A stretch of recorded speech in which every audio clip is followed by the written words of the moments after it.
Tonight, an elderly Bradenton Beach couple dedicated to rescuing rehabilitated and injured wildlife in their home faces the threat of losing everything. Yeah, these stories keep popping up. While her husband Ed moved to rehab, Gail Straight and her grandson worked to evacuate hundreds of animals in their home sanctuary, but lost some. All in that process, and 10 Tampa Bay's Aduri Achumba talked to them tonight. Aduri. Over the years, through their nonprofit Wildlife Education and Rehabilitation Center, Ed and Gail Straight say they've rescued more than 150,000 animals. But with the double devastation from the recent storms tonight, they don't know if they'll be able to rebuild. Everything was underwater.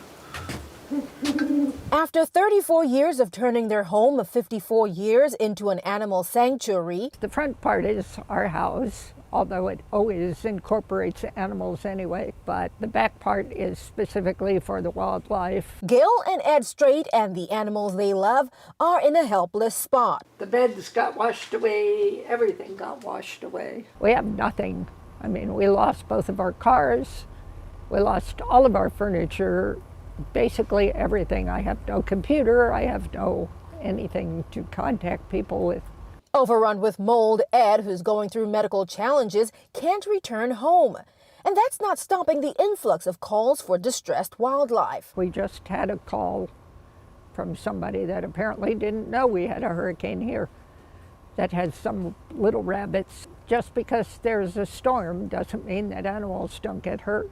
So, you know, we're still accepting calls. We're just not taking tons of them right now until we get the house and everything put back together. Gail's hoping for a positive outcome to turn around a desperate situation. We'll be okay.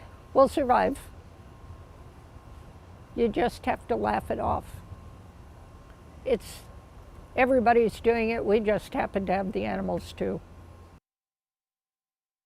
And right now, many of the animals are staying with volunteers, but some owls, falcons, and smaller animals are still being sheltered in a safe part of the sanctuary. This really splinters so many different directions with this storm. And Aduri, you learned this couple situation further complicated because of laws governing nonprofits here as well.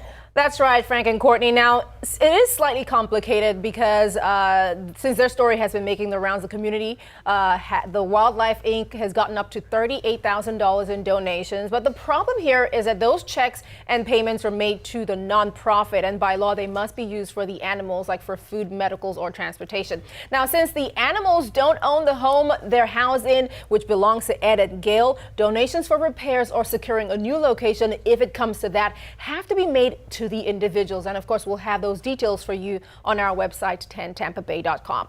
Live in studio, Aduri Achumba, 10 Tampa Bay.